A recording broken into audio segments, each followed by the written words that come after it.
Good morning, children. Welcome to DPS online classes. Myself, Sujit Chetri. Today, I am again here to teach chemistry for you for class 7 standard. This is our second chapter. Since we have completed our first chapter, physical and chemical science, now we'll proceed to a second chapter.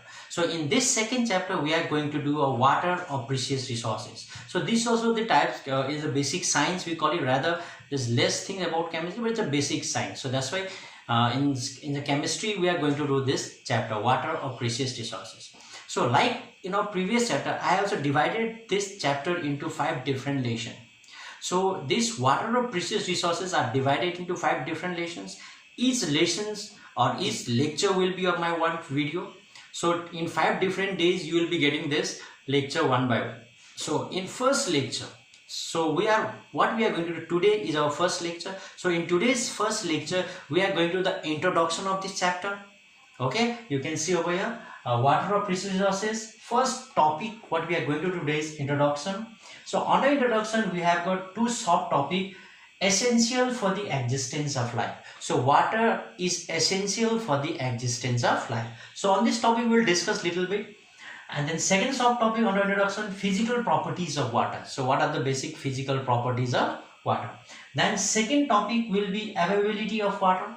So how much water is available to us? So on that topic we'll discuss. And our third topic will be form of water. So and on this form of water, we will discuss little bit of water cycle. So this is a 3 topic what we are going to cover today. This is in our first lecture. Okay, children, so without wasting, let's come to introduction. So as you know, children, water, everyone knows what is water. Yes or no? So water is one of the basic needs for all the living organism. Without water, can we survive? It's not possible. So it is one of the basic needs for all the living organism, human being, animal as well as plant. So that's why being a basic needs for all living organism, so water is considered to be an existence of life. So without water, our life is not possible. Not only our life, even plant and animals' lives are not possible without water. So that's why water is said to be a essential for the existence of life. Let's prove it. Let's how water is said to be essential for the existence of life. Let's talk about plant now. Now plant require water. So without water, plant cannot make their own food. Photosynthesis. So plant without water, plant cannot make their own food. So the food prepared by the plant by the process of photosynthesis, water is one of the component for photosynthesis. So what happened? The food prepared by the plant are utilized by the plant itself for the growth and development, and some those food prepared by the plant are utilized by the animals and the human being. So that's why the food prepared by the plant by the help of water and other component, okay, by the help of water and other component is required for the plant itself for the growth and development. So if there is no photosynthesis, plant cannot survive at all, because there is no food for the plant and plant cannot survive at all. So that's why for plant, water is one of the essential for the existence of life. So this is for the plant, and even those food prepared by the plant are utilized by the animals. So animals cannot make their own food. Animals as well as we human being has to depend on the plant for the food. So that's why we also require those food, and without that food we cannot survive. So in that sense, even human being and an animal require food, and that food is prepared by the plant, and to prepare that food by the plant, water is required. That's why water is utilized for the existence, is essential for the existence of life. So this is what. Now let's come to animals or human being. Like apart from those food prepared by the plant, we human being also need lots of water. We need to drink lot of water. It helps us to be fit and fine. So if you don't drink water for a few days, at least 2 days, we may die also. Why? Because if you don't take food, it is okay. But if you don't drink water for 2 to 3 days, or to 2 to 3 days, 24 hours to 48 hours, then we will die. Because all the physiological process in our body, like digestion of food, circulation of blood, excretion, so all these physiological process in our body takes place with the presence of water. Excretion of food, the waste product that is thrown our body required water. digestion of food require water. So that means if you don't take water, then the food what we eat cannot get digested, and the blood circulation in our body also not possible. Okay, even the absorption of nutrient from our food are required water.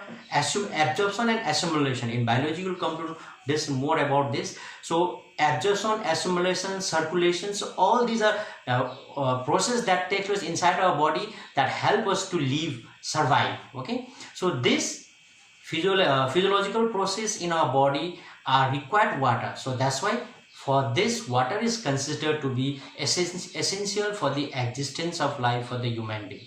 So water is essential for the existence of life for plant. It is essential for the existence of life for human being, as well as similar other animals also. In other animals also same thing, like human being, like us, they also their process, physiological process also required water. Their digestion of food required water. Circulation required water, excretion required water, even absorption also required water. So that's why water is essential for the existence of life for both plant and animal. So this is how water is essential for the existence of life. Okay, in our second topic, subtopic, that is physical properties of water. So under physical properties of water, now let's come to properties of water. So in chemistry, so we have got actually properties. What are actually, when you see what is the properties of water, so when you consider the properties of water, we have three main properties of water. In a chemistry point of view, basic physical properties of water is water are colorless, water are odorless, and water is tasteless. So colorless, odorless, and tasteless, these are the three physical properties of water. Now just see, if you put a water in a glass, transparent glass, you can see from one side to other side. Can easily see from one side to other side. Why? And then why? Because the water does not have any colors, so it can see from one end to other end. So that's why we call it colorless. If there is some color in water, you cannot see from one side to other side. Like in that same water, you put drop of any color substance like dye, or you can say you can put it an ujala, we call it. Okay, neer, ujala, whatever it is. It will turns into blue color. Now once it turns into blue color, you cannot see one side to other side. The water color of the water is blue due to presence of other ingredients over here. So actual water is colorless, but due to presence of some other substance, the color of the water comes. Same thing, it is odorless and tasteless also.